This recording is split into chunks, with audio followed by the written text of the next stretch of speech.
राजस्थान में 3 विधानसभा सीटों पर उपचुनाव हो रहे हैं। अशोक गहलोत की सरकार के पास पूर्ण बहुमत है। ऐसे में यदि उपचुनाव में कांग्रेस हार भी जाती है तो भी अशोक गहलोत की सरकार पर कोई मुश्किल नहीं आएगी। लेकिन गहलोत कोई रिस्क लेने को तैयार नहीं है और उन्होंने पूरी ताकत चुनाव प्रचार में झोंकने की तैयारी कर ली है। साथ ही राजस्थान में एक नया समीकरण भी बनता दिख रहा है। देखिए ये रिपोर्ट। 1 साल पहले मध्य प्रदेश में अचानक कांग्रेस मुश्किल में आई और सिंधिया की बगावत के बाद मध्य प्रदेश में कांग्रेस की सरकार चली गई और बीजेपी ने सिंधिया समर्थक विधायकों के इस्तीफे के बाद अपनी सरकार बना ली।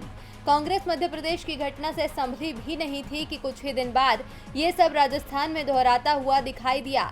इस बार बगावत करने की बारी सचिन पायलट की थी, लेकिन मुश्किल में गहलोत सरकार दिख रही थी। लेकिन राहुल और प्रियंका गांधी के हस्तक्षेप के बाद मामला सुलझ गया।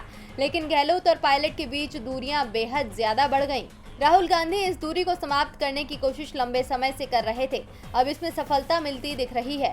दरअसल राजस्थान में 3 सीटों पर हो रहे उपचुनावों में गहलोत और पायलट एक साथ एक ही मंच पर प्रचार करते हुए दिखाई देंगे और इसका पहला नजारा दिखा जयपुर एयरपोर्ट पर, जहां अशोक गहलोत और सचिन पायलट ने एक ही हेलीकॉप्टर में उड़ान भरी है। दोनों नेता सबसे पहले सुजानगढ़ पहुंचे, जहां कांग्रेस उम्मीदवार मनोज कुमार मेघवाल के नामांकन के बाद एक सभा को संबोधित किया।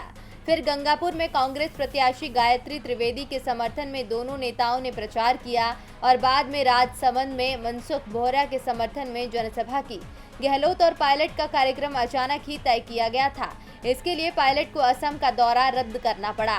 पायलट और गहलोत की नई दोस्ती से बीजेपी में बेचैनी दिखाई दे रही है, क्योंकि जहां कांग्रेस एकजुट होकर लड़ रही है, वहीं बीजेपी में दरार साफ साफ दिखाई दे रही है। कांग्रेस की तरह बीजेपी ने भी अपने बड़े नेताओं के बीच एकजुटता दिखाने की कोशिश की, लेकिन राजस्थान में बीजेपी की गुटबाजी चुनावों में भी खुलकर सामने आती दिख रही है। बीजेपी के बड़े नेता पहुंचे, लेकिन वसुंधरा राजे सिंधिया गायब दिखाई दी।